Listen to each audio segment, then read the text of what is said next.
significa enfrentar estruturas, digamos que questões estruturais, né, do modelo sancionatório, né, os fundamentos, os limites, as potencialidades, enquanto instrumentos de quê, meus queridos? De racionalização e de humanização do sistema penal. Então, para nós, que trabalhamos com autocomposição, com justiça consensual, com mecanismos alternativos de resolução de conflito, autocompositivos, né? Esse diálogo que nós vamos estabelecer aqui hoje é especialmente importante. As penas de substituição, como sabemos, elas não são apenas técnicas jurídicas, e o professor falará com muito mais propriedade do que eu, mas as penas de substituição, elas são expressão de uma mudança de paradigmas na forma de compreender o quê? A resposta estatal ao crime, né?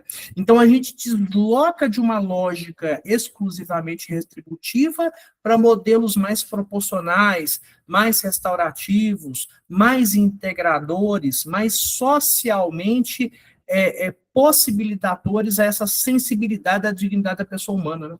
Professor André, é uma honra tê-lo conosco. Sua presença qualifica muito este projeto, fortalece as nossas redes acadêmicas internacionais e amplia esse horizonte crítico para os nossos acadêmicos, os nossos estudantes da Universidade Estadual de Montes Claros, os pesquisadores que aqui estão, os nossos bolsistas Moisés e Emanuela, os operadores do direito também. Em nome do projeto e da nossa comunidade acadêmica, receba a nossa mais calorosa acolhida. Seja muito bem-vindo a esse momento que teremos o prazer de escutá-lo e de partilhar as suas reflexões. Muito obrigado. Muito obrigado, Sr. Professor Rafael Soares Duarte de Moura, pelo acolhimento tão fraterno na sua qualidade de coordenador deste projeto. Queria também agradecer à doutora Vitória Dreide, que pela primeira vez estabeleceu contacto comigo, e queria parabenizar o grupo de pesquisa Autocomposição e Justiça Comunitária, o GPA-JU, vinculado a esta Universidade Estadual de Montes Claros, ou Unimontes, no estado de Minas Gerais, no Brasil. É muitas vezes um lugar comum dizermos que estamos aqui perante um país irmão, mas na verdade assim é. E, enfim, não me conhecem, mas verão que realmente a ligação com o Brasil é, para mim, muito importante. Infelizmente já não consigo fazer de forma presencial desde 2013, tive o gosto de me deslocar à USP em 2012 e em 2013 de me deslocar ao FRJ, e, se Deus quiser, haverá também a oportunidade para ir à Unimontes, para vos dar também um abraço, aquele abraço de que fala a música, pessoalmente, e receber-vos também aqui, naturalmente, na Universidade do Porto, onde são todos muito bem-vindos no âmbito das vossas pesquisas de doutorado, de mestrado, de pós-doutorado, enfim. Nós estamos, como se costuma dizer, condenados a entendermos, mais até do que muitos casamentos que conhecem o divórcio. O nosso aqui, enfim, espero eu que isso pelo menos não aconteça. Ora bem, como disse o Sr. Professor, eu estava aqui a ver se consigo partilhar. Eu preciso de autorização para partilhar o ecrã. Não sei quem é que me pode dar essa autorização. Eu posso, mas muito o senhor bem. pode pedir. Isso. Então, espera aí, deixa-me cá ver se eu consigo apresentar.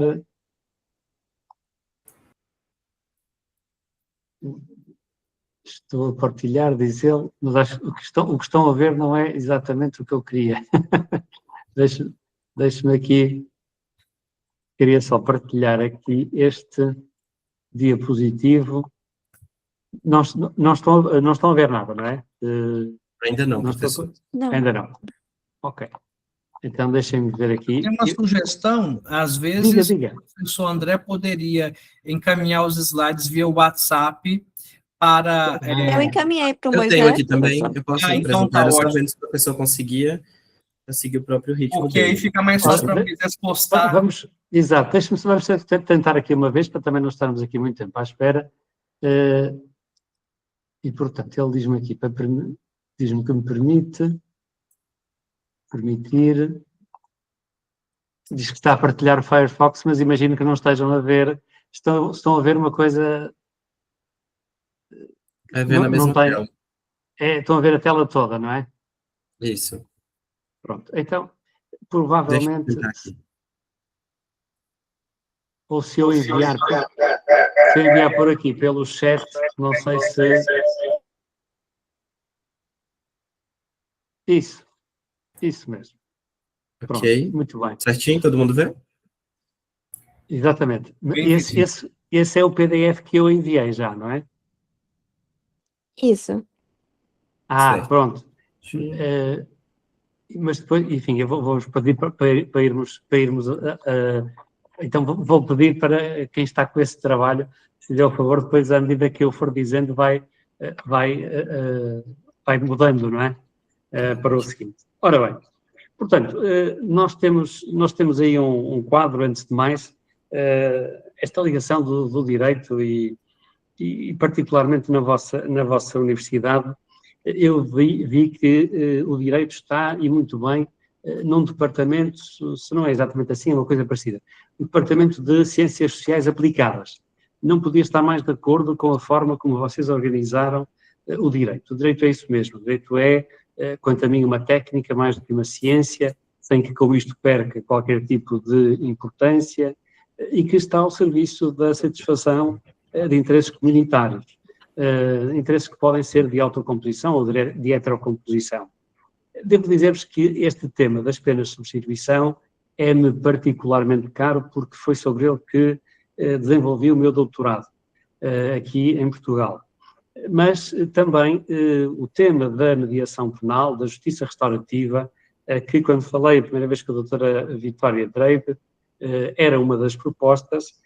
Eu também tive o gosto em Portugal de ser um dos pioneiros nesta matéria da mediação penal, porque nós avançamos aqui na Escola de Criminologia da Universidade de Porto com um primeiro projeto piloto. Mesmo antes de haver uma lei, nós permitíamos-nos, através da prova pericial em processo penal, podermos dar um parecer relativamente a uma figura processual que temos cá, que é a suspensão provisória do processo mediante injunções. E, portanto, esse encontro restaurativo era feito aqui na faculdade, no âmbito dessa prova pericial, que era pedida pelo Ministério Público à faculdade, e eu tive o gosto de ser mediador penal. Portanto, aprendi na prática também a sê-lo. E nós temos em Portugal, enfim, só uma pequena nota sobre isto, temos em Portugal uma lei de mediação penal que é já de 2007, mas, infelizmente, é um zombie, é um nado morto. Trata-se de uma lei que, por razões, por um lado, da própria estrutura legislativa, a lei tem bastantes imperfeições, mas, fundamentalmente, não há nenhum estímulo político, ou de política criminal, diria, para se aplicar a mediação penal. Porque ela tem que ser referida pelos promotores de justiça, estou a tentar adequar a linguagem às realidades brasileiras, tem que ser um promotor de justiça que refere o caso para os mediadores, e os promotores de justiça, de acordo com a nossa legislação, não têm nenhuma vantagem em referir esses casos. E, portanto, é mais um processo que fica pendente.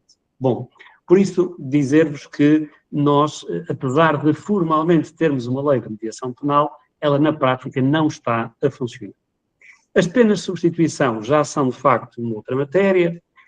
No segundo diapositivo, eu tenho aí uma frase que resume aquilo que, depois de vários anos de estudo sobre esta matéria e compilando também a experiência do direito comparado, me parece ser, se tivesse que resumir essa experiência numa frase, eu penso que esta seria a frase, o leitmotiv, como dizem os alemães.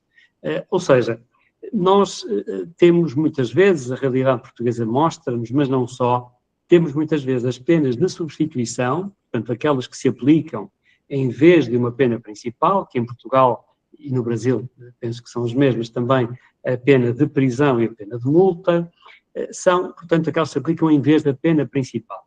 E temos muitas vezes a ideia de que isto é uma espécie de um beneplácito, uma espécie de uma vantagem que se confere ao condenado e que os Estados verdadeiramente só o fazem como se tratasse de uma descriminalização encapotada. Ou seja, é uma espécie de uma pena que fica numa dimensão mais simbólica.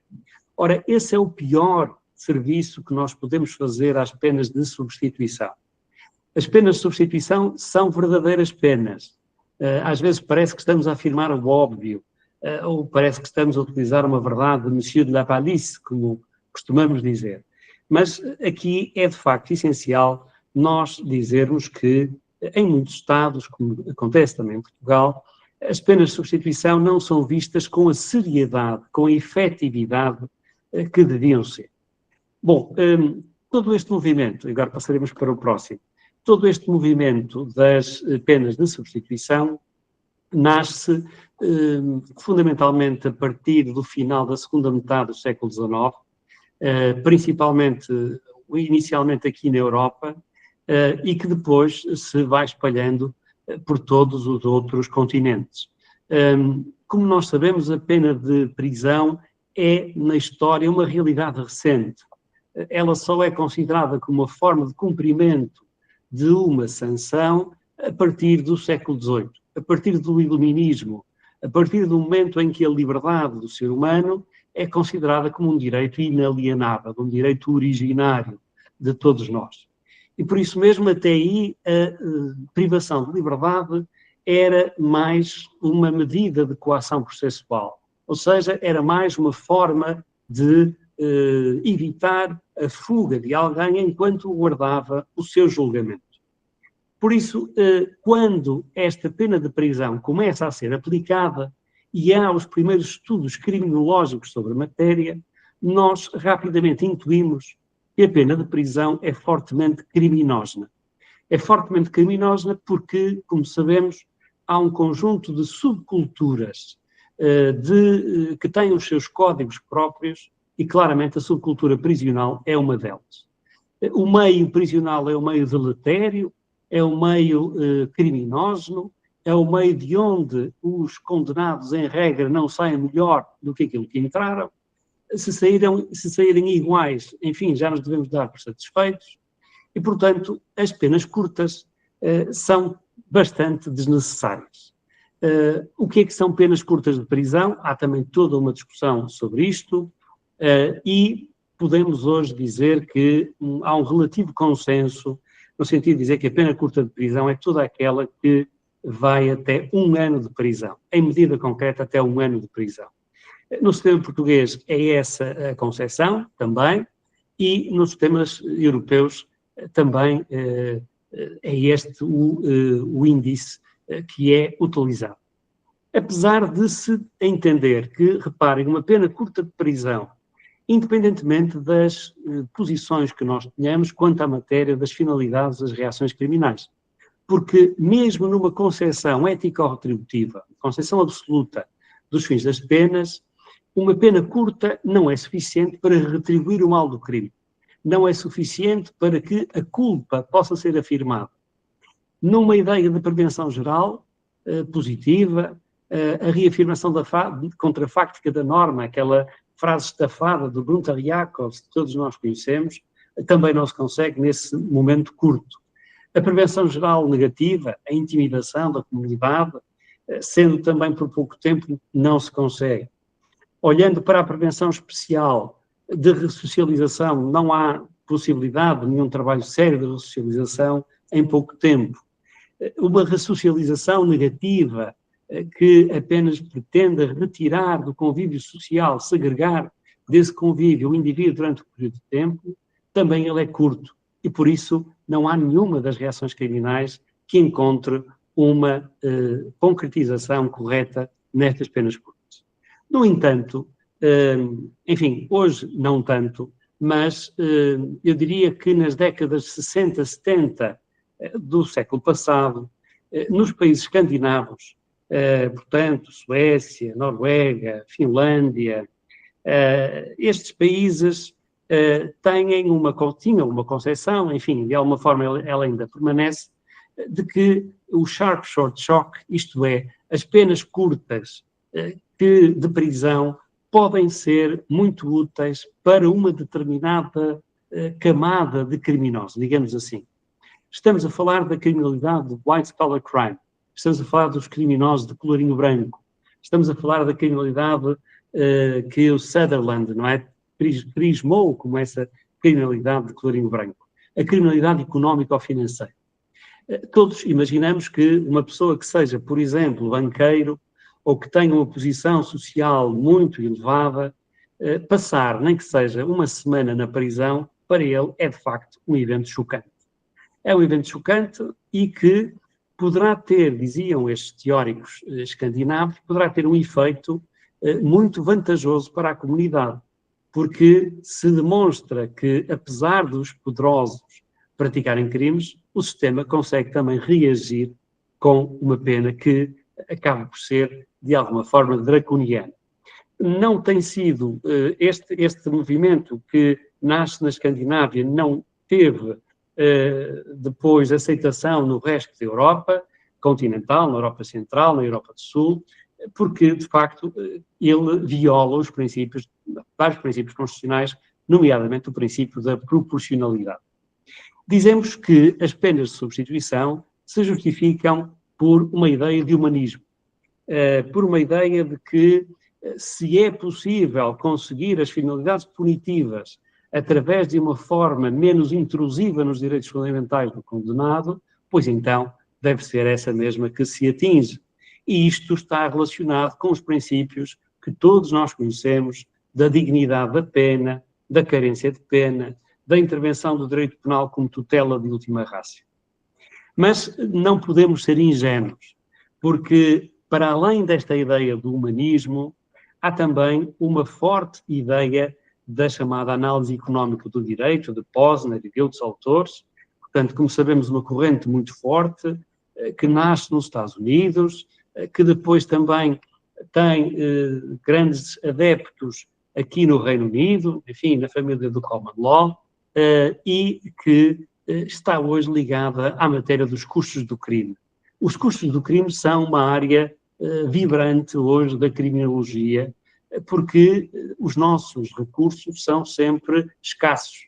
E, portanto, aquilo que já há muito tempo se faz no sistema do Common Law, que é uma substituição do nosso princípio da legalidade por um princípio da oportunidade, isto vai tendo cada vez mais efeito e mais eco nos países da nossa família romano-germânica. Portanto, não podemos ser, como dizia, ingênuos. Também o facto de nós termos várias penas de substituição significa que o Estado não está interessado em gastar muito dinheiro na execução criminal. Já todos nós sabemos que as penas não dão votos. Sabemos que se alguém diz que quer melhorar o estado dos presídios, se quer melhorar as condições de ressocialização, este tipo de discurso que para nós, técnicos do direito, tem todo o sentido e em que há estudos que provam que uma maior aposta na ressocialização tem grandes vantagens do ponto de vista meramente económico, desde logo na redução da reincidência, mas sabemos que isto é algo que os políticos dificilmente conseguem vender. Pelo contrário, não é? Se disserem que vão aumentar as penas, que vão ser mais duros, que as condições de execução das penas vão ser quase draconianas, então aí provavelmente neste populismo penal que nós vivemos, um populismo penal fundamentalmente de extrema-direita, que vai varrendo a Europa e não só, enfim, temos aqui um caldo favorável para esses movimentos. Há depois também uma tendência atual muito interessante, em que a Suíça tem dado cartas, tem sido um país importante. Todos nós, por exemplo, dirigir, não é? Nós cá dizemos conduzir um veículo, vocês dizem dirigir. Dirigir é muitas vezes muito mais importante para nós do que, por exemplo, sermos condenados a uma pena de multa. Claro que ninguém gosta de pagar uma pena de multa, é o nosso património que está em causa, mas nós todos sabemos, na nossa vida prática, que aquilo que nos traz mais desarranjo à nossa vida será não podermos utilizar o nosso automóvel, principalmente quando nós, na nossa profissão, temos que nos deslocar entre vários locais. Bom, cientes disto mesmo, na Suíça, vários dos crimes ligados, enfim, aquilo que habitualmente se chama crimes estradais, crimes ligados à condução automóvel, hoje em dia já não são sancionados através de pena de prisão ou pena de multa. São sancionados através de pena de inibição de conduzir veículos com motor. Ou seja, aquilo que começou por ser uma pena acessória e, portanto, aplicada para além da pena principal de prisão ou multa, passa a ser uma pena principal. E, portanto, temos no tipo legal de crime a punição com esta pena. E os resultados têm sido bastante animadores. Outra questão que, enfim, é um eixo fundamental destes problemas, consiste em saber se um verdadeiro sistema de probation anglo-saxónico deverá ser adotado pelos nossos países. Nós não temos um verdadeiro sistema de probation, com os probation officers, que vemos muitas vezes até nos filmes norte-americanos. No caso de Portugal, não é possível que, quando uma decisão é condenatória, não haja a determinação de uma pena concreta e, portanto, essa pena concreta pode ficar suspensa naquilo que penso que no Brasil se designa mais por sursis, vocês conhecem mais a expressão sursis, que é a origem, enfim, da expressão. O sursis foi criado por Bonneville de Marsangy, que foi um grande juiz da Cour de Cassation francesa e que teve também depois influência, esta pena de sursis, do direito belga. E, portanto, nós falamos muitas vezes da sursis franco-belga. Mas, portanto, dizia que esta probation, para nós, não tem sentido, porque nós determinamos a pena e depois, se o agente não cumprir as condições da sursis, então sim, já está determinada a pena, não temos que fazer como no sistema norte-americano, em que não se determina a pena, o indivíduo é colocado em sursis, em probation, perdão, e depois, só se ele incumprir as condições da probation, é que a pena vai ter que ser fixada. Continuando então para outro diapositivo, e temos aqui também um outro aspecto muito importante. Pelo menos em Portugal e, antes disso, nos países da Europa continental, há um movimento que vem também, mais uma vez, nós estamos a ver, como se costuma dizer, os nossos tempos caracterizam-se por uma continentalização do direito norte-americano e por uma comunização, digamos, do direito continental. Ou seja, hoje em dia nós recebemos muita influência do direito common law e o direito common law recebe também influência nossa, do civil law. Mas diga-se, em abono da verdade, que temos sido mais nós, da família romano-germânica, da qual Portugal e o Brasil fazem parte, a receber mais influência destes países. E estes países, como nós sabemos, são profundamente pragmáticos. A responsabilidade penal das pessoas coletivas, nós chamamos de pessoas coletivas, penso que chamam no Brasil pessoas morais ou pessoas jurídicas. Ora bem, durante muito tempo, quando digo muito tempo, é durante milénios, só o ser humano, que era capaz de culpa, que era capaz de ação, é que podia ser responsabilizado criminalmente. E, portanto, nós nunca aceitamos, enfim, em Portugal, só em 2007, é que pela primeira vez aquele brocardo latino, societas delinquere non potes, isto é, as pessoas coletivas não podem praticar crimes, ele passou a ter uma alteração. E, portanto, naquilo que nós chamamos de direito penal clássico, ou seja, aquelas normas que já estão interiorizadas na consciência axiológica das pessoas e, portanto, não fazem parte do chamado direito penal económico ou financeiro ou secundário, que diz respeito a normas voláteis, porque os próprios setores a que dizem respeito também o são, e em que o conhecimento da norma é essencial que se prove para poder punir o agente, porque, reparem, nós não estamos a falar de condutas como matar, violar, violar, estropar, não é? No Brasil. Não estamos a falar de burla em Portugal, que aí será o estelionato. Não estamos a falar destes crimes que nós, pelos processos normais de socialização, adquirimos.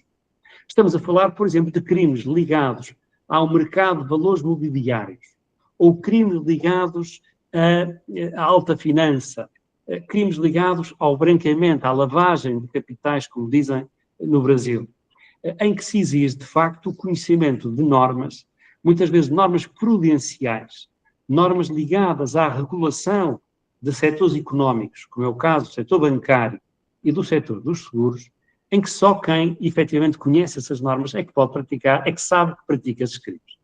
Bom, isto depois tem interesse do ponto de vista da matéria do erro, na dogmática do facto punível. Mas dizia eu então que hoje em dia nós temos também, como iremos ver, este alargamento das penas de substituição às pessoas coletivas. É habitual ainda dizermos que as penas de substituição podem ser consideradas em sentido próprio e impróprio. Em sentido próprio serão todas aquelas que são cumpridas na comunidade, porque, na verdade, historicamente, como, enfim, vimos há bocadinho, de uma forma necessariamente perfunctória, a história das penas de substituição é uma que implica que elas sejam cumpridas junto da comunidade. Não implica uma privação da liberdade. Ora, essas são, por isso, as penas em sentido próprio, mas também existem penas de substituição cumpridas com privação da liberdade. Hoje em dia, no nosso regime português, temos somente o regime de permanência na habitação. Portanto, alguém fica confinado à sua habitação através de mecanismos de vigilância eletrónica, o monitoramento eletrónico, como vocês dizem no Brasil, através, nós dizemos, da pulseira eletrónica, mas não é pulseira nenhuma, vocês é que têm a razão, é a tornozeleira eletrónica. Vocês dizem as coisas com maior propriedade do que nós dizemos. Aí está a pena de substituição em sentido impróprio. Porquê? Porque não é normal uma pena de substituição implicar a privação da liberdade. Mas ela é também muito importante na prática. As medidas de segurança. Nós não temos, pelo menos no ordenamento português e nos ordenamentos que nos são próximos, não existem formas substitutivas das medidas de segurança. Pensemos até se isto faria sentido. As medidas de segurança detentivas estão ligadas aos inimputáveis. Ora, como é que eu posso substituir o internamento de um inimputável perigoso por uma outra sanção? A única hipótese que poderíamos congeminar seria, eventualmente, manter essa pessoa na sua residência, com a tal vigilância eletrónica. Mas, para isso, era necessário que na residência houvesse os meios necessários a um acompanhamento psiquiátrico e psicológico desta pessoa, coisa que dificilmente acontecerá. Por isso, enfim, não há em regra nenhuma substituição para as medidas de segurança detentivas. As não detentivas, nós no regime português temos somente duas medidas de segurança não detentivas e que por isso se aplicam a imputáveis. A interdição do exercício de atividades e a cassação do título habilitador de condução ou de pilotagem de aeronaves.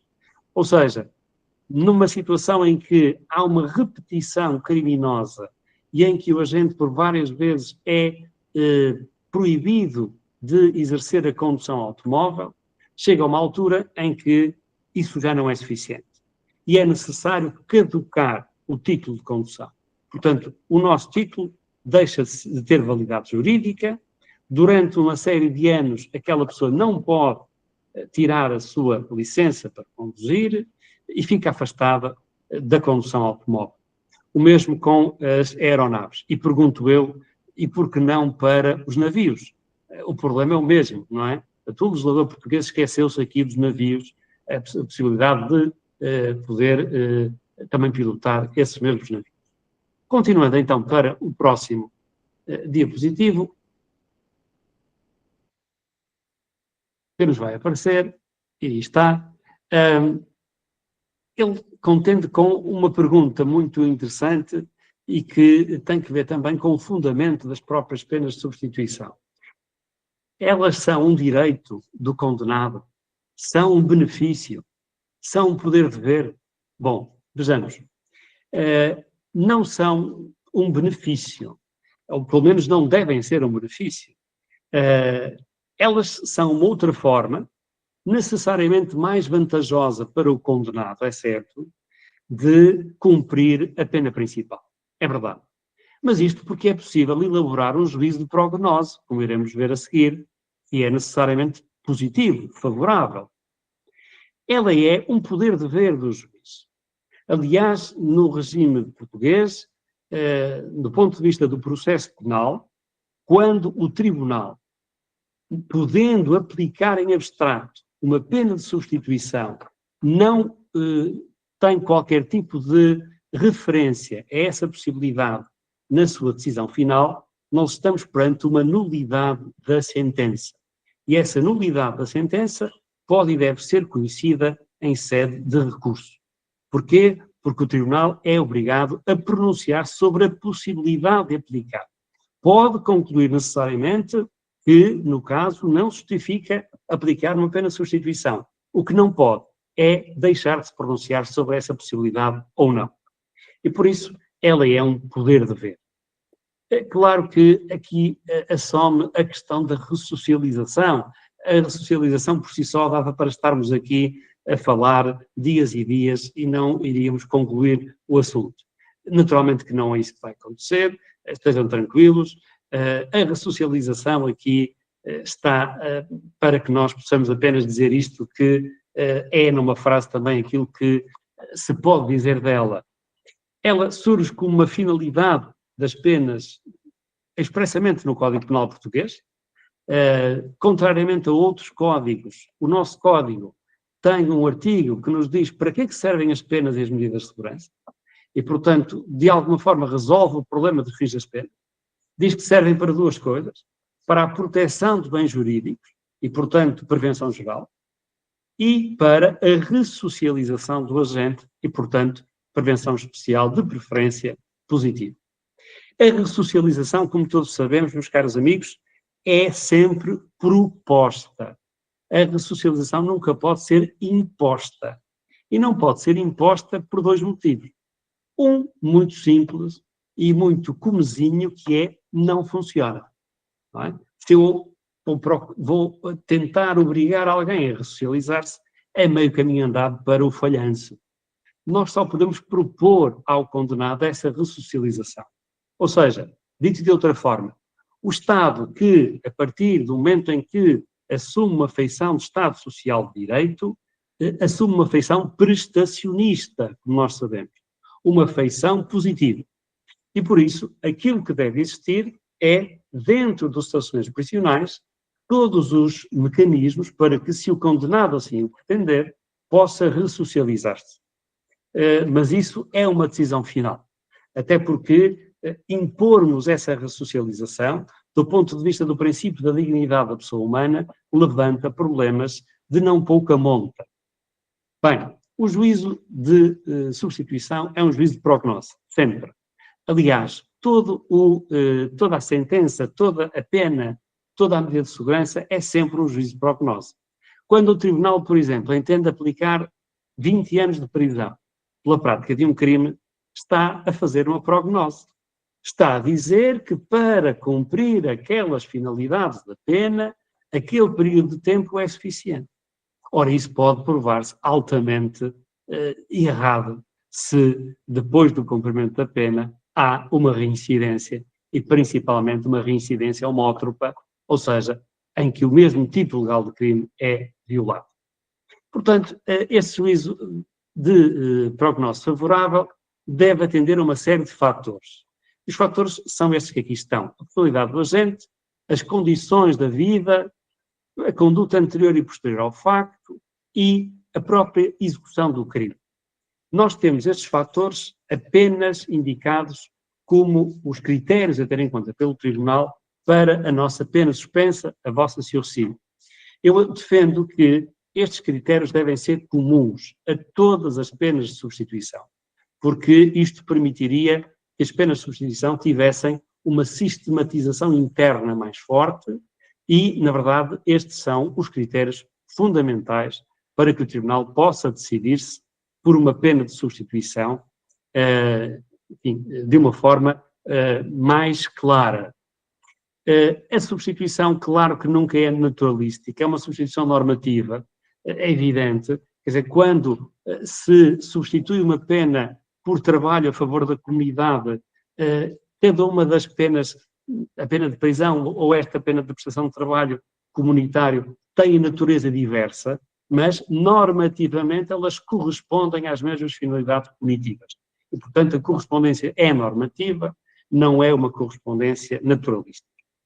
Por fim, neste ponto, entendo que existe uma aproximação entre as penas de substituição e aquilo que chamamos cá a atenuação especial da pena, isto é, casos existem no Brasil também em que o juiz, porque há uma diminuição acentuada da ilicitude ou da culpa ou das exigências de prevenção, pode o juiz, dizia, aplicar uma pena menos severa. E, portanto, nós chamamos de atenuação especial, já se chamou atenuação extraordinária da pena, até o termo antigo era mais, enfim, portanto, mais fácil de percebermos. E, portanto, reparem, é muito importante porque o legislador permite que o juiz altere logo a moldura penal abstrata, ok? Aquela que é dada diretamente no tipo legal de crime pode ser modificada logo em abstrato porque se verifica esta tal acentuada atenuação da ilicitude, da culpa ou das exigências de prevenção. Isto significa que a imagem global do facto surge sensivelmente diminuída. Ora, temos que ser práticos. Quando, ou para um juiz, decidir que vai aplicar uma pena de substituição, é porque ele também concluiu que naquele caso concreto, aquela forma de praticar o crime não assume uma gravidade tal que justifique que a pena seja efetivamente cumprida. Donde parece-me que o pensamento fundamental das penas de substituição é muito próximo deste pensamento aqui da atenuação especial da pena. Pedi então para passarmos ao próximo.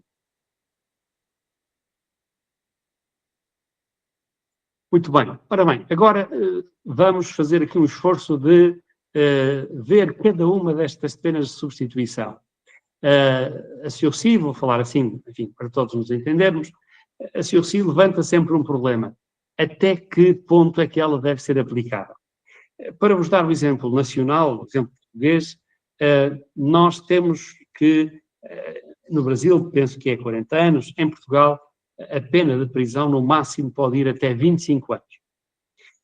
E vejam que nós temos tido um aumento da medida concreta da pena que permite ser substituída por sursi. Durante muitos anos foi de 3 anos e há alguns anos passou para 5 anos. Portanto, se há uma pena de prisão em medida até inclusive 5 anos de prisão, ela pode ser substituída pela sursi.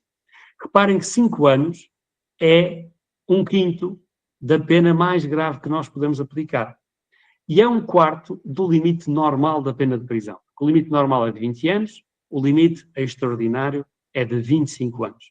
Portanto, vejam como o sistema português vai longe na possibilidade de aplicar esta pena de substituição. Há vários autores que criticam esta mudança que houve de 3 para 5 anos. O que é certo é que nós já não estamos só a falar de pequena criminalidade, estamos a falar também de média criminalidade. A sursi que nós recebemos, com influência franco-belga, como disse, conhece várias modalidades. Nós temos a sursi simples, ou seja, aquela em que o mero decurso do prazo de suspensão deve funcionar como um contraestímulo em relação à prática de futuros crimes.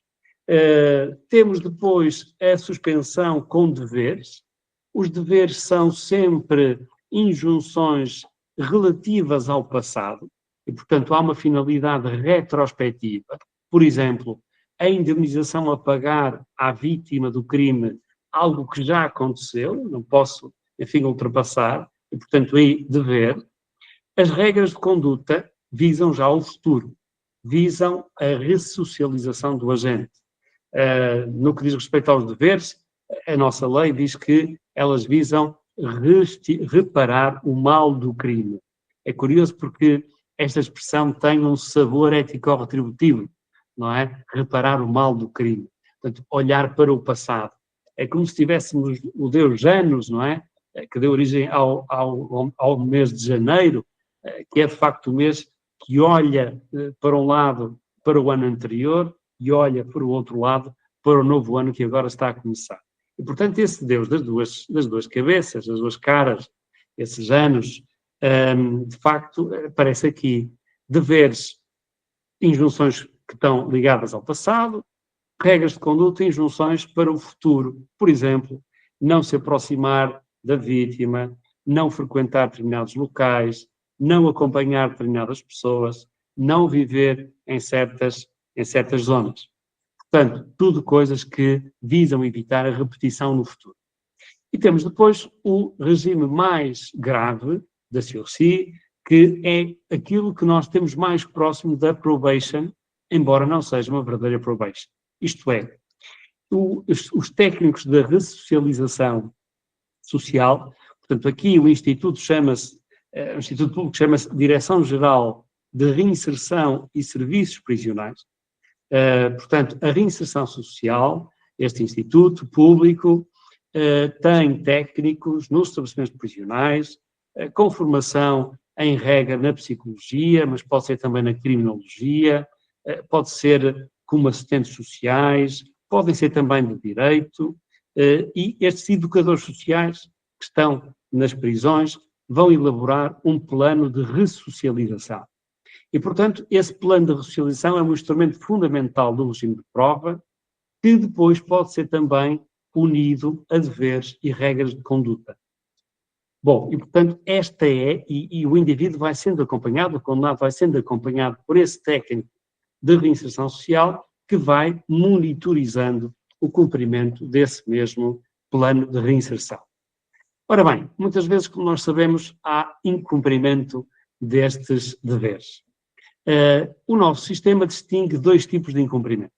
Um incumprimento soi-disant, cumprimento defeituoso, indo buscar aqui uma categoria ao direito das obrigações, ao direito civil. Portanto, um incumprimento que não é tão grave, que leva à revogação da pena de substituição e em que, por isso, o legislador prevê que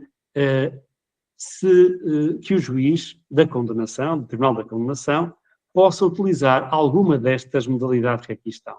Possa fazer uma solene advertência, portanto, imaginem que o condenado tinha de comparecer nas reuniões com o seu técnico de reinserção social e não comparece, há um incumprimento, mas não é um incumprimento de tal forma grave que ponha em causa toda a pena de substituição e, por isso, pode ser advertido solenemente pelo Tribunal.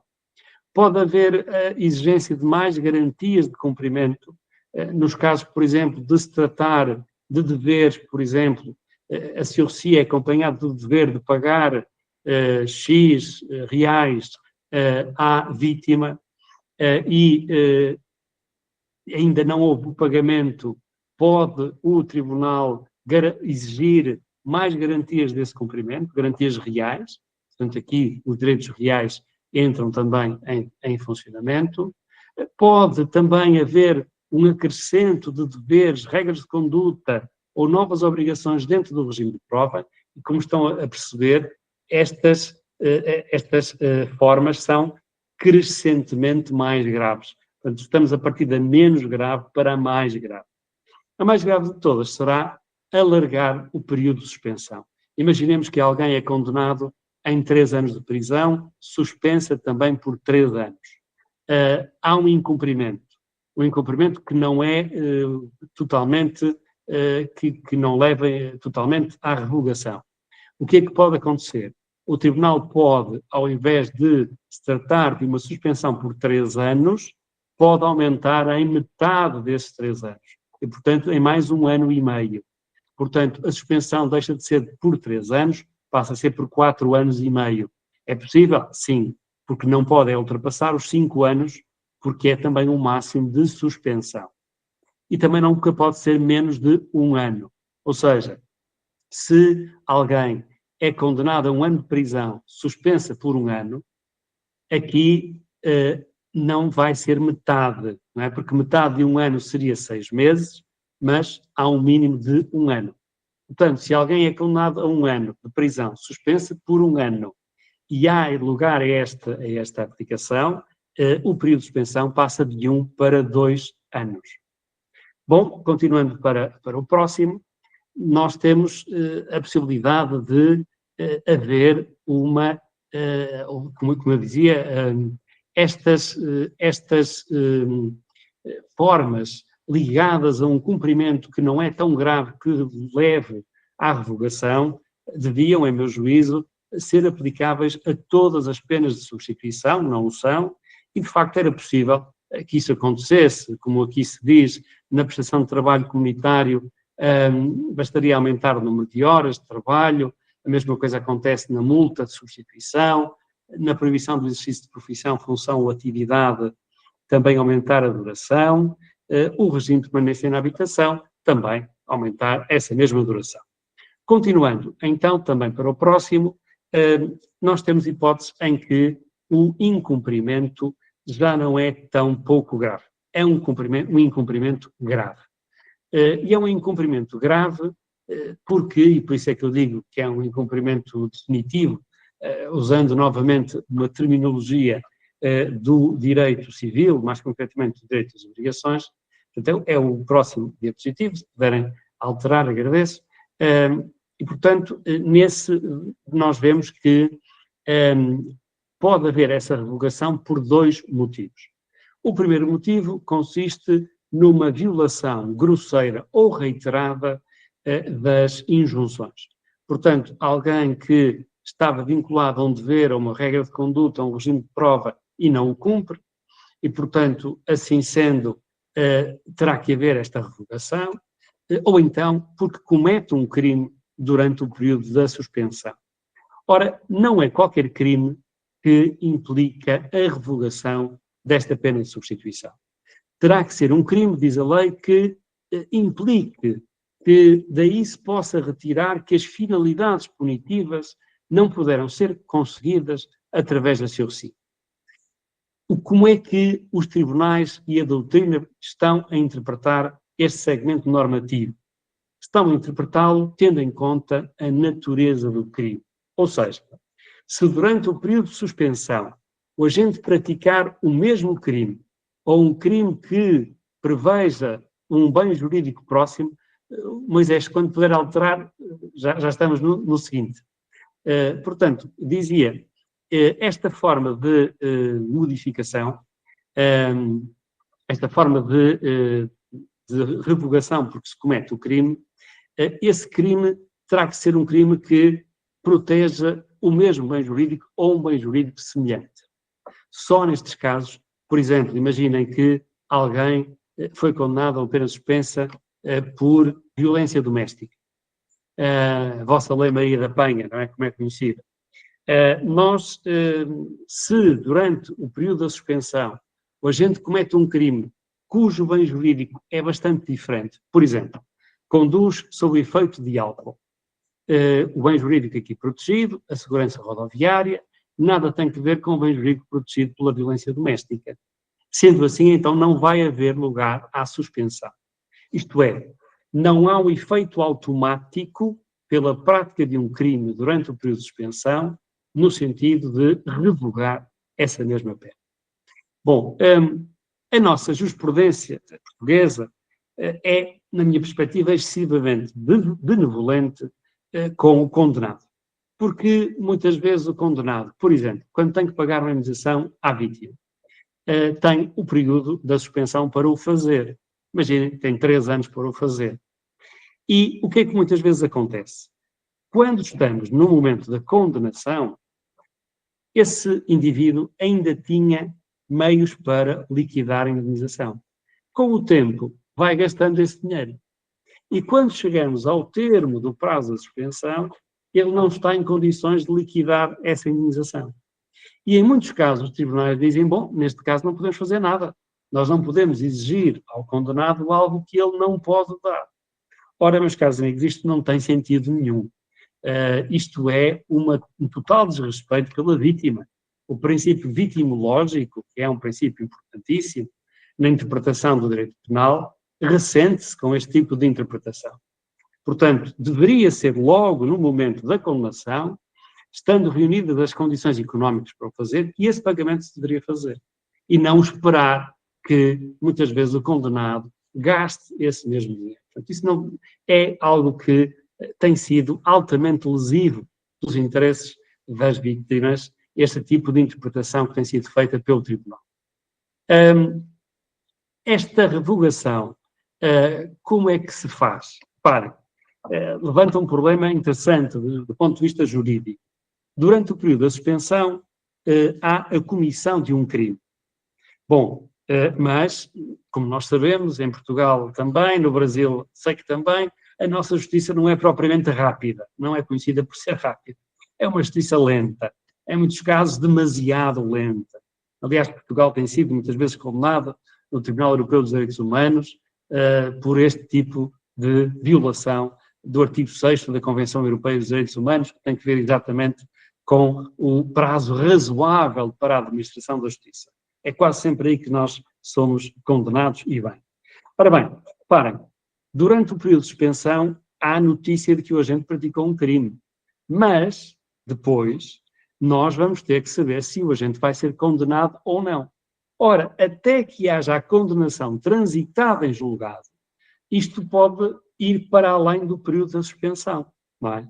Bom, e então aqui os tribunais têm tido duas formas de encarar o problema. Primeira forma, que é aquela que me parece mais correta. Bom, enquanto não se souber o que é que aconteceu com esse crime, nós não vamos poder declarar a pena extinta pelo cumprimento. Mesmo que já tenha passado o período da suspensão. Pois, porque senão, então, aquele crime praticado durante o período de suspensão não vai ter efeito nenhum. Bom, há, no entanto, uma outra orientação jurisprudencial, quanto a mim errada, que diz o seguinte, bem, a partir do momento em que passou já o período de suspensão, se não há uma decisão transitada em julgado que condena o arguido, a pena vai ter que ser declarada extinta pelo cumprimento. Ora, isto é passar por cima completamente daquilo que o agente fez durante o período de suspensão. E, portanto, mais uma vez, é beneficiar o infrator sem que haja qualquer tipo de razão para tal. Passamos então para o próximo. Moisés, fizer o favor. Ainda, penso eu, dentro desta questão da pena suspensa, exatamente, enfim, poderíamos pensar se faz sentido aplicar se o reci à pena de multa. Tudo indica que não, porque a pena de multa já tem muitas formas para ser liquidada, quer aqui, quer no Brasil. E há uma questão que é outra que é importante, que é esta. Deve haver um desconto do tempo em que o agente esteve a cumprir as obrigações adequadamente, na pena que ele depois cumpre, havendo revogação ou não. Reparem, pena suspensa. O indivíduo pode praticar um crime no último dia da suspensão e vai cumprir a totalidade da pena principal. Se foi condenado em 2 anos de prisão, vai ser os 2 anos de prisão que ele vai cumprir. Se, por exemplo, é aplicada uma multa de substituição, isto é, pena de prisão de 1 ano, substituída por multa, 365 dias, a uma determinada taxa diária, portanto, o sistema dos dias de multa, como também se aplica no Brasil, se o agente paga uma parte da pena de multa, nestes casos, o pagamento dessa parte não releva. E ele vai ter que pagar, havendo a revogação, vai ter que pagar a totalidade da multa. A mesma coisa na proibição do exercício de profissão, função ou atividade. Se o indivíduo está proibido de o fazer durante 3 anos, durante 2 anos porta-se impecavelmente, não exerce a profissão, mas depois, ao fim de 2 anos, exerce. aqueles 2 anos em que ele esteve a cumprir a obrigação não são descontados. Ele vai ter que cumprir a pena total que foi determinada na sentença. Bom, já, por outro lado, há outras 2 penas de substituição em Portugal que têm um regime contrário, isto é, em que há o desconto. Sabemos a razão de ser. Vamos ver. O regime de permanência na habitação.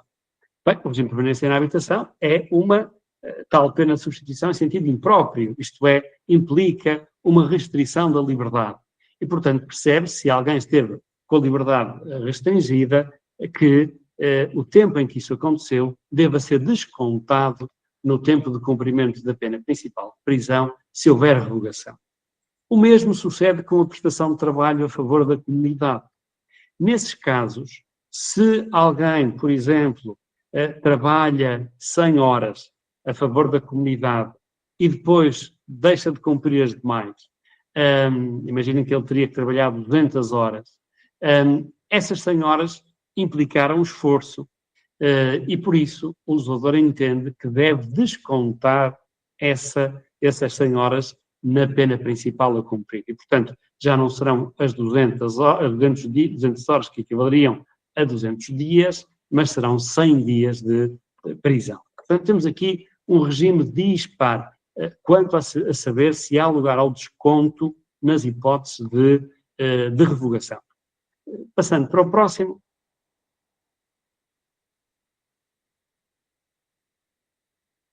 Exatamente. Ora bem, a multa de substituição. A taxa de conversão em Portugal é demasiado branda, porque, reparem, nós podemos substituir uma pena de prisão até 1 ano por multa e a taxa de conversão é de 1 para 1. Isto é, 1 dia de prisão equivale a 1 dia de multa.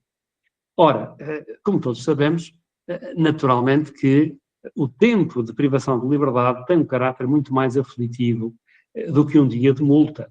Por muito elevada que seja a taxa diária, nada paga a liberdade humana. E por isso mesmo, parece-me que esta taxa de conversão é pouco efetiva. Pelo menos deveria ser 1 dia de prisão equivaler a 2 dias de multa. Desta forma, enfim, temos um arremedo de pena, como comecei por dizer logo no início.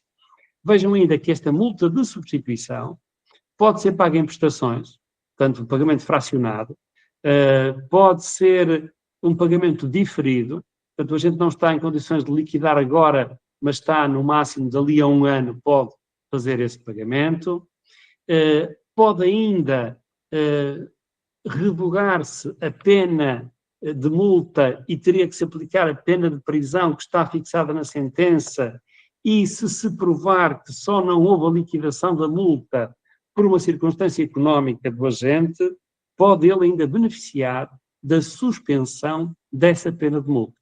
Vejam, é uma suspensão da pena de multa, uma suspensão, perdão, da pena de prisão que tinha sido substituída por multa. E, portanto, temos aqui esta faculdade em que se exigem deveres de natureza não económica. Só poderia ser, não é? Porque a gente não está em condições de cumprir de outro tipo. Há depois aqui um acórdão uniformizador de jurisprudência, que seria, mais ou menos, penso eu, aquilo que vocês têm como as súmulas vinculantes, não é? As súmulas vinculantes, as súmulas vinculativas do nosso STJ, vocês também têm o vosso Superior Tribunal de Justiça, mas, enfim, o nosso STJ também tem algumas competências do vosso STF. Portanto, não é exatamente a mesma coisa. Mas o que é que nós temos?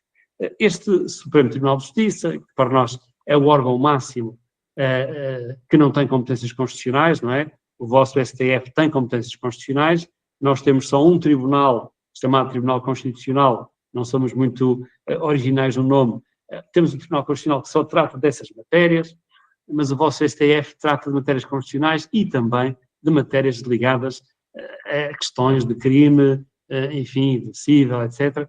Portanto, é diferente. Mas imaginem essa súmula vinculante, ou seja, uma jurisprudência reforçada que nós sabemos que os tribunais superiores tiram quando há dúvidas interpretativas. Bom, há aqui um acórdão que, quanto a mim, não faz sentido nenhum, porque, reparem, estamos na multa de substituição, ou seja, há uma pena de prisão até 1 ano e depois uma substituição por multa. O Supremo entende que ainda é possível ao condenado pedir para trabalhar ao invés de pagar a pena de multa. Ora, isto, quanto a mim, não faz sentido nenhum, porque é um perfeito desrespeito pela decisão do Tribunal de Primeira Instância. Reparem, quando o Tribunal de Primeira Instância aplicou esta pena de substituição, ele também tinha ao seu dispor a prestação de trabalho comunitário e decidiu não aplicar essa pena. Estando agora a permitir, através desta interpretação do Supremo, que se passe da multa para o trabalho comunitário, é estar a permitir uma substituição da substituição. É estar a desrespeitar, repito, aquilo que foi a consideração que foi feita pelo Tribunal de Primeira Instância, que está próximo das fontes probatórias, não é? Portanto, isto até viola o princípio da imediação em tribunal. Bom, continuemos. Para não vos amassar, já vos estou a amassar muito, mas enfim. Continuemos para o próximo, que já nos vai apresentar aqui uma outra pena de substituição, que, salvo erro, exatamente, é o trabalho comunitário. Bom, o trabalho comunitário em Portugal também tem uma taxa de conversão muito suave, para ser simpático. 1 dia de prisão equivale a 1 hora de trabalho. Veja, compensa, não é? 1 dia de prisão, 1 hora, isto de facto é, enfim, uma maravilha. Mas nós temos um limite máximo de 480 horas. E, reparem, esta pena de prisão pode ser até 3 anos. Ora, 3 anos não são 480 dias, equivalente a 480 horas, são claramente mais. Portanto, a partir de 480 horas, que são 480 dias, é tudo lucro. É uma espécie de saldos, de promoções em que a pena de trabalho a favor da comunidade se encontra. O que não tem, quanto a mim, nenhum tipo de sentido. Devia haver uma equivalência e até, quanto a mim, pelo menos um dia de trabalho devia equivaler a 2 horas de trabalho. Um dia de prisão, perdão, equivaler a 2 horas de trabalho. Porque, de facto, de outra forma, o sistema não é razoável. E depois, meus caros amigos, há problemas práticos no cumprimento de tudo isto. Reparem, um dos grandes beneficiários em Portugal da prestação de trabalho comunitário são os bombeiros. Como é que em Portugal há muito esta tradição da pessoa bem, eu peço para ir trabalhar para os bombeiros. Muito bem. E o que é que nós sabemos que acontece? As pessoas são conhecidas dos bombeiros lá da sua terra, vão ter com o chefe dos bombeiros, que tem que assinar um documento por cada um dos dias em que o indivíduo vai lá trabalhar. O que é que ele faz muitas vezes? Assina tudo sem que ele ponha lá, só lá vá aquela vez para ele assinar a totalidade das horas. Claro que isto é um crime de falsificação de documento, desde logo. É um crime, aliás, de negação de justiça. Mas é um crime que compensa, porque não há ninguém que esteja a fiscalizar este mesmo cumprimento efetivo do trabalho. E, portanto, era essencial que o Ministério Público, ou nós temos aqui a ACT, que é a Autoridade para as Condições do Trabalho, que faz parte do Ministério do Trabalho, que fiscalizasse este cumprimento. Porque muitas vezes este trabalho não chega a ser cumprido. E isto realmente é o pior que se pode fazer, como nós sabemos, a uma pena de substituição. Continuando, então, e aproximando-nos do fim, para o próximo, temos que esta realidade, ainda temos aqui esta realidade da admoestação. A admoestação é, enfim, o que nós aqui chamamos um ralhete, ralhar alguém, não sei se diz também no Brasil, ralhar alguém, enfim, quando alguém se porta mal, nós chamamos a atenção dessa pessoa, como um pai que ralha com o filho, que ele se portou mal. Bom, e nós temos esta pena acessória esta pena de substituição, perdão, que para mim não tem nenhum sentido. Imaginem o que é o tribunal a fazer, está aí entre aspas, exatamente porque são as palavras da lei, a demonstração é esta solene censura oral feita ao arguido é o réu no Brasil, feita ao arguido em audiência pelo tribunal. O tribunal ralha, o senhor não devia ter feito isto, por isto, tal. Enfim, como hão de imaginar, isto é uma coisa que não tem efeito prático, não é? Principalmente em criminosos mais empedernidos, aquilo que nós dizemos aqui, não sei se a expressão se usa no Brasil, entra a 100, entra por um ouvido a 100 e sai pelo outro a 1000. Quer dizer, não fica nada lá dentro. É realmente a marca de um direito penal simbólico. E nós não devemos viver de direito penal simbólico. O direito penal ou é para aplicar ou não é. Porque ele é tão forte que nós não podemos brincar com ele. E portanto, enfim, quanto a mim, uma pena de substituição que deve ser afastada, apesar de ela ainda, enfim, se manter. Finalmente, agora sim, pedia ao Moisés Oliveira a favor de passar para aquele que penso que será já mais o último, não, o penúltimo, penso eu. Ora bem, as pessoas coletivas, como disse mais ou menos no início, também podem ser objeto de penas. Isto em Portugal a partir de 2007, e nós temos também penas de substituição da pena de multa, claro, é evidente que nós não podemos prender uma pessoa moral, uma pessoa física, uma pessoa moral, uma pessoa jurídica, isso não podemos fazer, e por isso as penas principais que se podem aplicar às pessoas morais são a pena de multa ou a dissolução. A dissolução é uma espécie de pena de morte aplicada à pessoa coletiva, ela deixa de ter personalidade jurídica, porque foi criada só para criar crimes, para praticar crimes, ou principalmente para praticar crimes. É claro que, enfim, isto deve ser o mesmo no Brasil. É muito fácil criar sociedades comerciais. E, portanto, hoje morre uma, no mesmo dia, passado pouco tempo, cria-se uma outra. Portanto, enfim, esta ideia de dissolução da pessoa coletiva não é assim uma grande, não é sentido como uma verdadeira pena. Mas, enfim.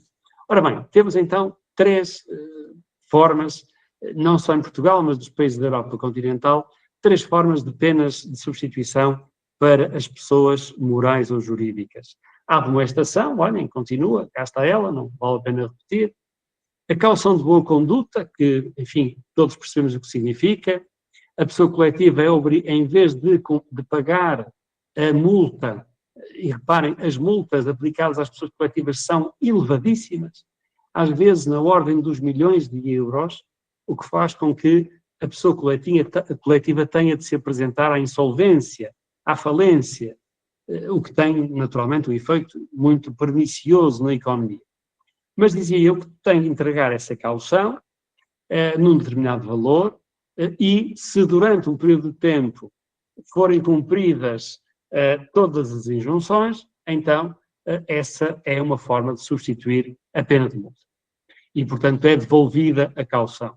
Se não cumprir, quebra-se a caução e a caução reverte para o Estado. Finalmente, a vigilância judiciária significa o quê? Significa que o Tribunal vai nomear uma pessoa que representa o Tribunal e que vai fiscalizar o funcionamento da pessoa coletiva. Note-se que não faz parte dos órgãos de gestão da pessoa coletiva. É um fiscal. Alguém que está a acompanhar o funcionamento da pessoa coletiva e a ver se consegue sinalizar as situações de risco e reportá-las ao Tribunal. Bom, todos já ouvimos falar da compliance, não é? Essa palavra que entrou por aí fora, como se fosse uma coisa muito recente. A compliance existe há décadas. Os setores bancários dos nossos 2 países, enfim, de todos os países capitalistas, têm regras de compliance há dezenas de anos. Portanto, às vezes, quando nos tentam vender uma coisa nova, temos sempre que desconfiar, não é? Como diz a Bíblia, não há nada de novo debaixo do sol. Há uma expressão latina que diz exatamente isso. E se calhar as coisas não são assim muito diferentes. Reparem, Portugal também agora quis dizer, bom, as pessoas coletivas têm que ter estes programas, agora chama-lhes, para não usar a palavra em inglês, e bem, programas de cumprimento normativo. Foi assim que o legislador português traduziu. E muito bem, sim senhor, nada contra, tudo a favor. Agora reparem, o que é um programa de cumprimento normativo? Isto foi introduzido em 2021. Até hoje ninguém sabe o que é. Ninguém sabe o que é, porquê? Porque o legislador não disse. Simplesmente diz, atenção, que se uma pessoa coletiva tiver um programa de cumprimento normativo, isso facilita na aplicação de uma pena de substituição. Pois, mas então o que é o programa de cumprimento normativo? Nós não temos resposta. 2021, estamos em 2026, continuamos sem resposta. O que é que eu e outras pessoas, e agora peço de passar ao próximo, enfim, para tentar ultrapassar aqui esta dificuldade, temos, é o normal, nós enquanto juristas, havendo uma lacuna, legis, nós temos de recorrer, em primeiro lugar, como sabemos, à analogia. Bom, e aqui a analogia é permitida, porque é favorável ao arguido, favorável ao réu. E por isso existe, como está no diapositivo seguinte, por isso existe um diploma que regula ou que estabelece o regime geral da prevenção da corrupção. O regime geral da prevenção da corrupção. Um decreto-lei, salvo erro, exatamente, decreto-lei de 2021, que prevê, esse sim, o programa de cumprimento normativo. E diz o que é. Simplesmente, esse regime geral de prevenção da corrupção aplica-se a entes públicos. E os entes públicos foram expressamente retirados da responsabilidade criminal. O Estado, com toda a sua desfaçatez, com toda a sua imoralidade, até por vezes, diz assim, a responsabilidade das pessoas coletivas é uma coisa muito boa. Pois é, mas é para as pessoas coletivas de direito privado. Para as de direito público, não. Porque senão pode acontecer que o Estado seja condenado a pagar. E, portanto, o Estado está fora. Portanto, este regime geral da prevenção da corrupção, onde se fala deste tal programa de cumprimento normativo, no que diz respeito a entes públicos não nos interessa, porque eles estão fora da aplicação do direito penal, aplica-se sim a pessoas coletivas de direito privado, mas que tenham 50 ou mais trabalhadores. Ora bem, em Portugal, pelo menos, infelizmente para nós, o nosso tecido empresarial é constituído principalmente por micro, pequenas e médias empresas. Nós não temos assim muitas empresas que tenham mais de 50 trabalhadores. E, portanto, desde logo, é difícil essa aplicação. De seguida, nós temos, ainda é de seguida, mas no mesmo, diapositivo, no anterior, dizia eu que, reparem, ainda há um outro aspecto, é que este regime geral de prevenção da corrupção só se aplica à corrupção e infrações conexas. Ou seja, há um leque de outros crimes em que há responsabilidade das pessoas coletivas que não podemos aplicar este regime do programa de cumprimento normativo. Portanto, e agora sim, para o último, o que é que nos diz este regime aqui? Bom, diz-nos que o sistema do programa de cumprimento normativo é constituído por 4 coisas. Portanto, é preciso que uma pessoa moral tenha estes 4 aspectos a funcionar. Um plano de prevenção de riscos da corrupção, claro, e das infrações conexas, é isso que está em causa. O código de conduta, portanto, estes mecanismos de soft law que agora se vão utilizando muito, programas de formação e um canal de denúncias, o que é chamado whistleblowing, não é?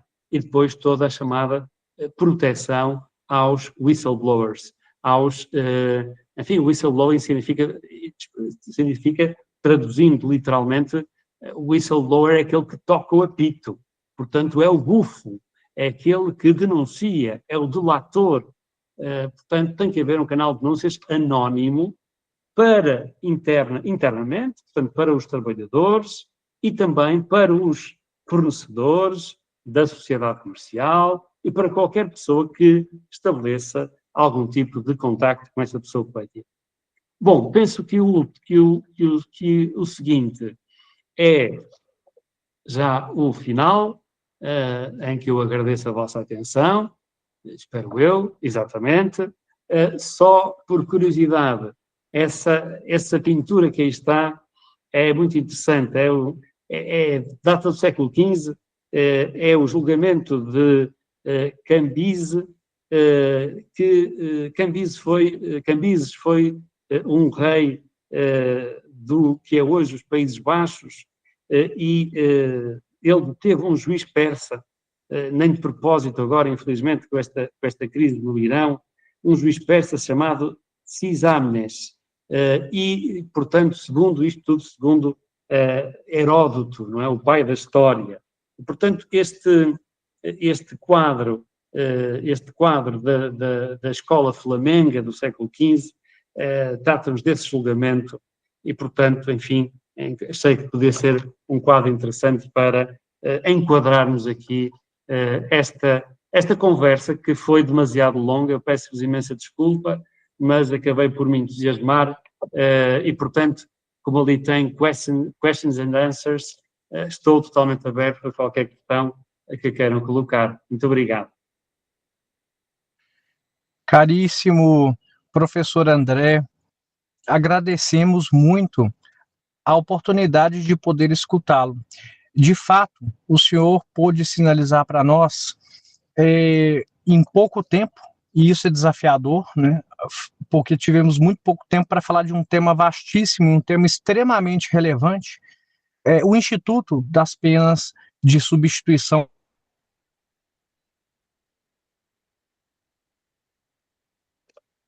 Acho que o professor Rafael está com sinal ruim. Exato. Eu penso que está a caminho da universidade. Carro, né? E como elas são penal português dentro do sistema judicial português, né? Isso estamos quase que encaminhando para as atividades da universidade, que começa por volta das 7h, 7h10, mais ou menos. Mas eu tomei algumas notas e alguns apontamentos que eu gostaria de fazer ao senhor e também aos nossos alunos, né, aos professores que aqui estão, e que eu considero como muito importantes. Então, eu vou fazer brevíssimas falas e, ao final, me permita fazer uma pergunta, uma consideração também acerca das penas de substituição. Os senhores podem perceber que hoje, né, quando a gente se propõe a refletir os desafios atuais, né, em relação às penas de substituição, antes de tudo, a gente tem que revisitar o próprio sentido do direito penal no Estado constitucional contemporâneo, né, professor André?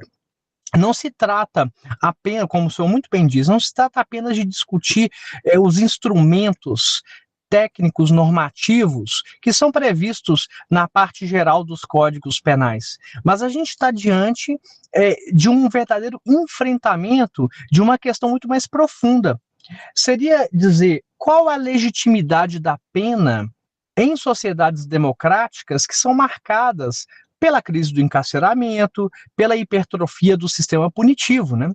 Então, as penas de substituição, caríssimos, elas surgem historicamente como uma resposta, como muito bem problematizou o professor André, como uma resposta a essa, eu acho que nós podemos dizer, constatação empírica mesmo e teórica de que o cárcere, longe de cumprir as suas promessas ressocializadoras, frequentemente, professor André, o cárcere, ele reproduz muitas vezes a exclusão, a estigmatização e a própria reincidência, como o senhor bem disse. Nós não podemos impor a ressocialização, ela é proposta, né?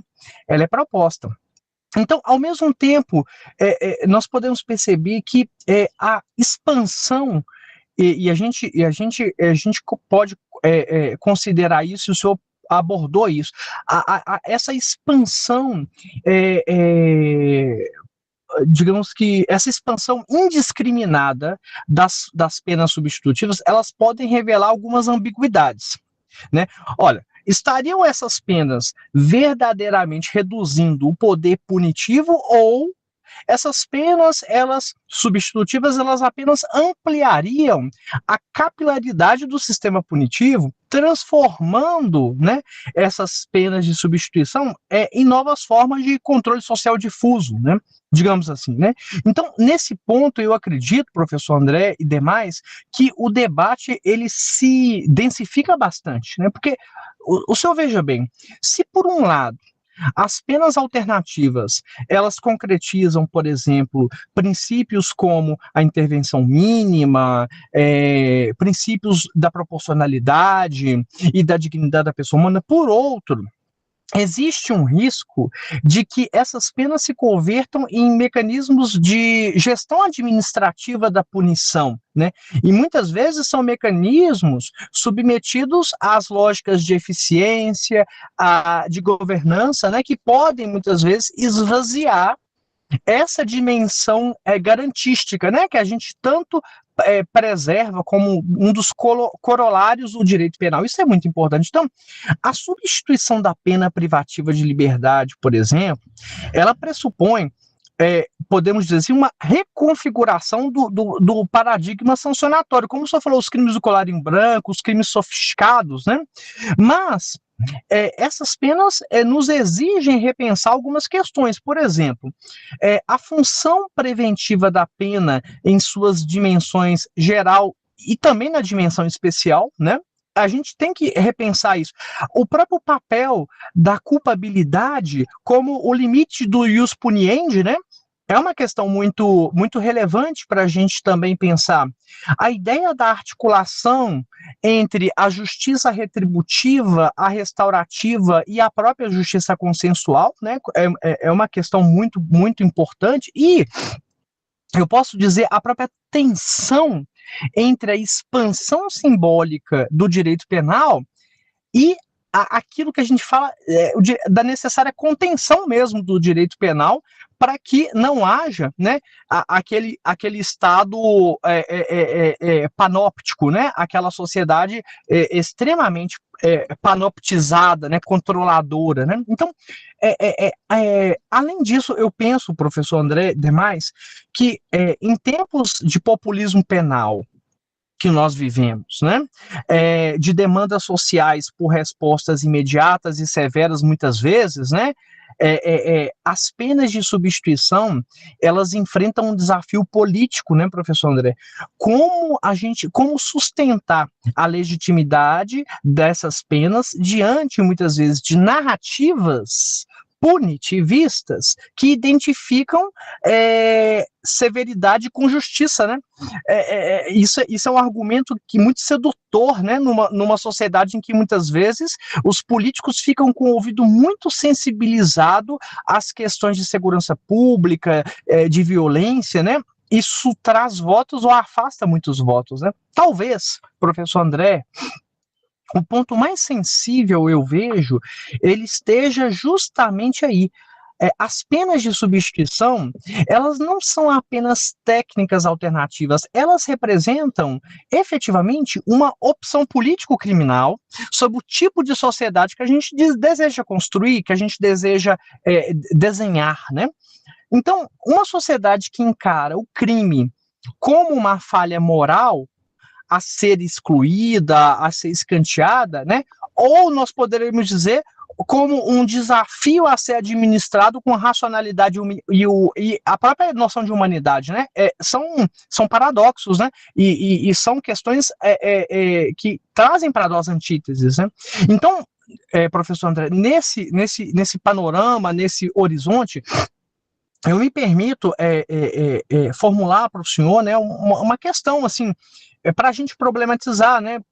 Se a gente considerar, professor André, o atual cenário dessa expansão do controle penal, dessa crescente utilização dos mecanismos alternativos à própria prisão, seria possível, professor André, a gente sustentar que as penas de substituição, ao invés de representarem um movimento de contratação do poder punitivo, né, elas operam como um instrumento da própria reconfiguração funcional, né? Ou seja, amplia com essa reconfiguração funcional, será que ampliaria a incidência sobre sujeitos e condutas, né, que antes eram situados à margem do sistema, né, que antes eram colocados numa posição de marginalização, de afastamento? Ou seja, professor André, em outras palavras, a gente está diante de uma verdadeira racionalização garantística da pena ou de uma mutação sofisticada das técnicas de controle social no interior do Estado pós-liberal, né? É uma questão que eu coloco, né? Então, eu creio, professor André, que essa provocação ela nos permite avançar muito do plano dogmático para essa reflexão estrutural, né? Sobre política criminal, sobre legitimidade democrática, sobre os limites do poder de punir, né? Professor André, a palavra é do senhor. Muito obrigado, e nos honrou e nos sentimos extremamente assim contemplados e assim valorizados, né, pela Universidade do Porto, pelo senhor como representante institucional aqui conosco no nosso grupo de pesquisa, que dá o seu primeiro passo à internacionalização das suas atividades. Muito obrigado, professor André. Tem a palavra. Senhor professor, eu só tenho que lhe agradecer, porque o senhor professor fez em pouco tempo melhor do que eu. Eu já estava à espera, porque o que o senhor professor disse, eu concordo com tudo. E, portanto, estava aqui a ouvi-lo com um deleite. Eu também sou leite no nome, mas neste caso é deleite no sentido de gosto em ouvi-lo, e não posso estar mais de acordo. A pergunta que me coloca, e por isso é que eu acho que este tema é apaixonante, e estou à vontade, estou entre amigos, porque sei que vocês todos também gostam destes temas, senão não estariam a pesquisar sobre eles, mas de facto é um tema este que nos permite conciliar os dados da dogmática com a política criminal, com a criminologia, com a própria política, com a concepção do Estado, e portanto nós vamos muito para além das fronteiras do penal. Nós temos que ir ao constitucional, temos que ir à teoria do Estado, temos que ir até à ciência política pura e dura, não é? E, de facto, aquilo que muitos criminólogos têm apontado a propósito das penas de substituição é que existe aquilo que se chama, muitas vezes, o efeito do net widening, isto é, do alargamento da rede.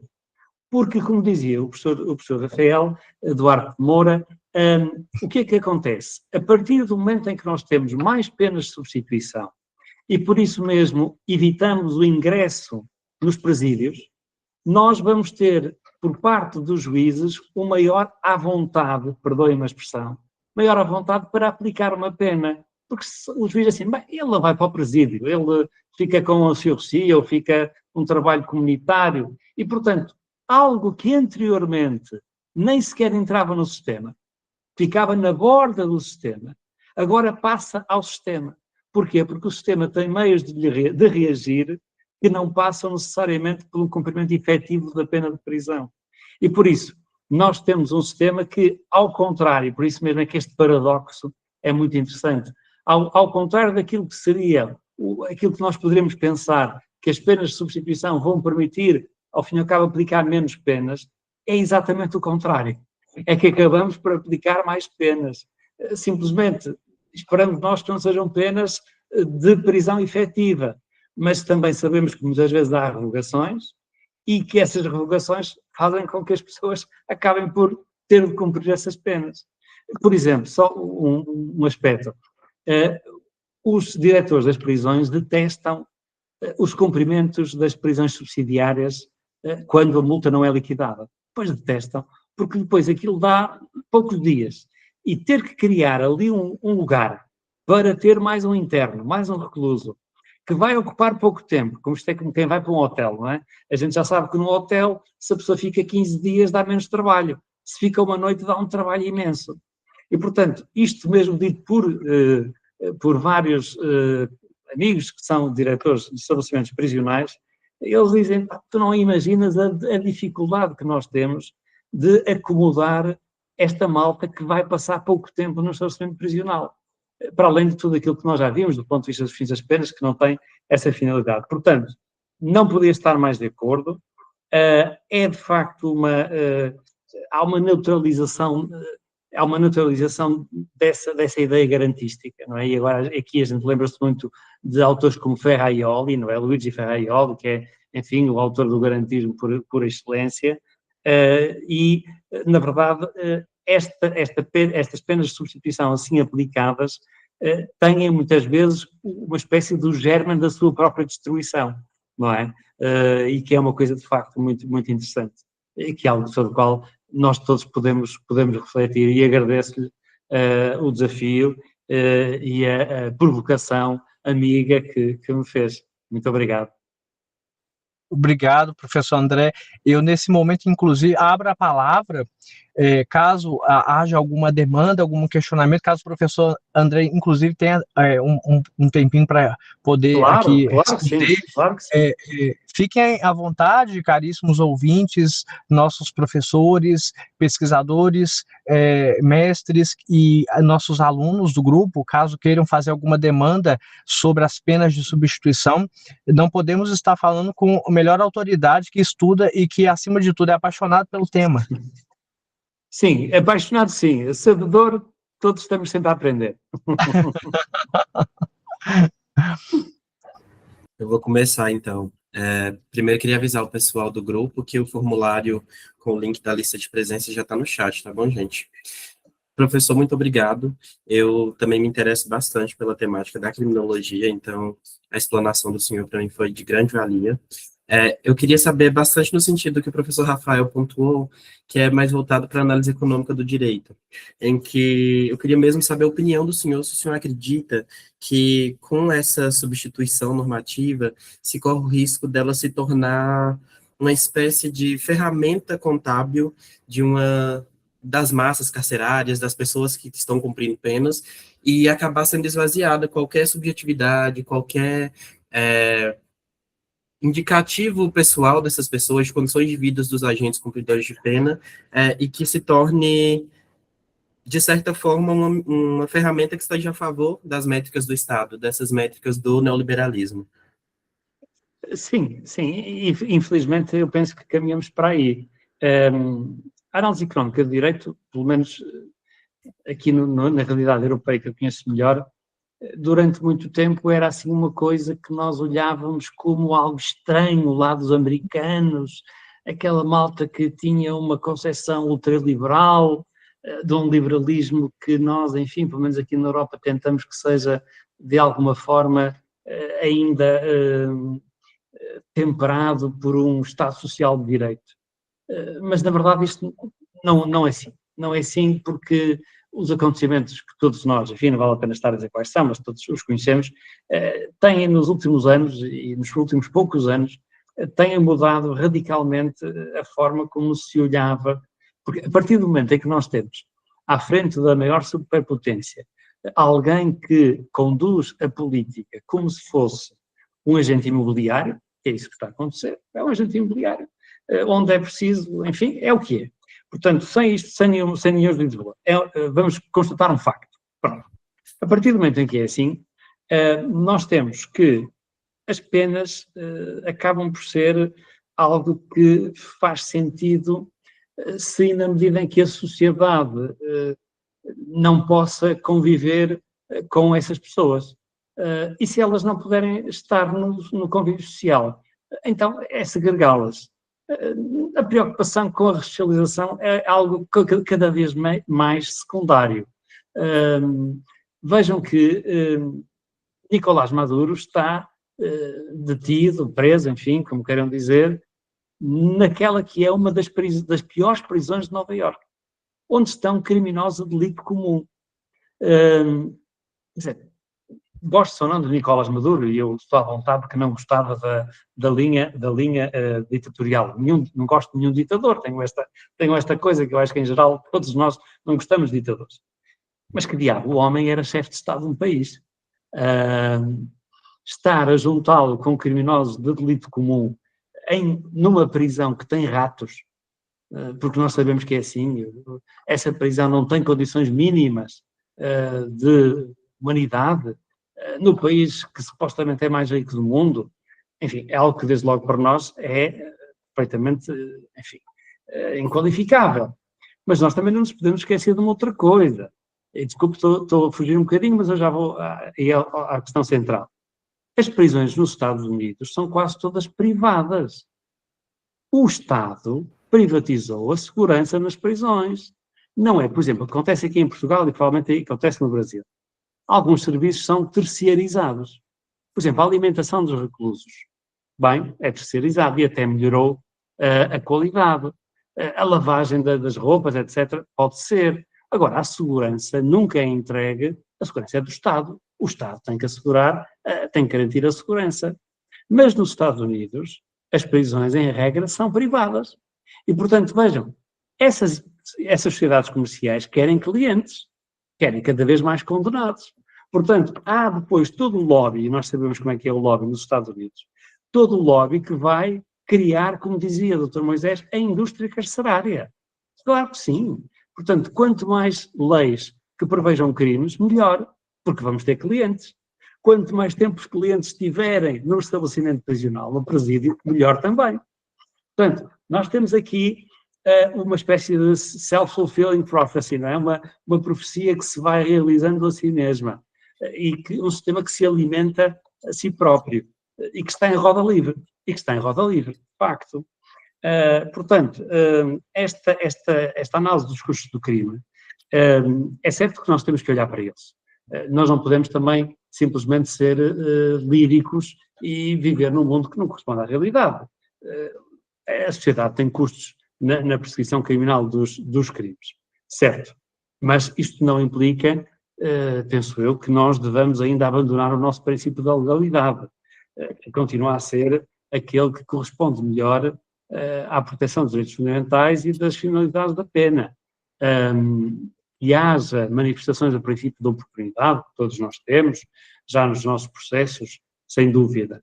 Agora, quando nós abandonarmos o princípio da legalidade, então estamos provavelmente no direito penal a deixar de haver uma verdadeira distinção entre os dois processos penais e passamos a ter um processo penal único.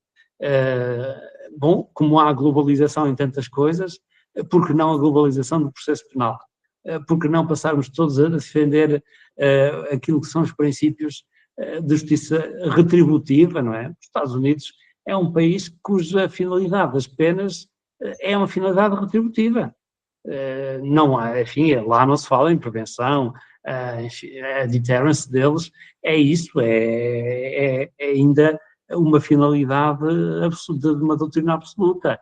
Esta coisa da ressocialização, esta coisa da reafirmação da norma, esta coisa da função pedagógica da pena, isto não faz sentido nenhum. A pena não tem função pedagógica, a pena é para doer. É para doer mesmo, não é? Nós reparemos que, por exemplo, eles têm as chamadas leis Three Strikes and You're Out, que é uma importação que eles fazem das técnicas, das regras do beisebol, não é? Eu não sei muito de beisebol, mas sei que à terceira vez que o jogador falha, a bola tem que sair. Pronto, lá está. Three strikes and you're out. À terceira vez em que falhas, sais. O que é que isto significa? Terceira condenação. Reincidência. À terceira, no mínimo, são 25 anos de prisão. No máximo é prisão perpétua.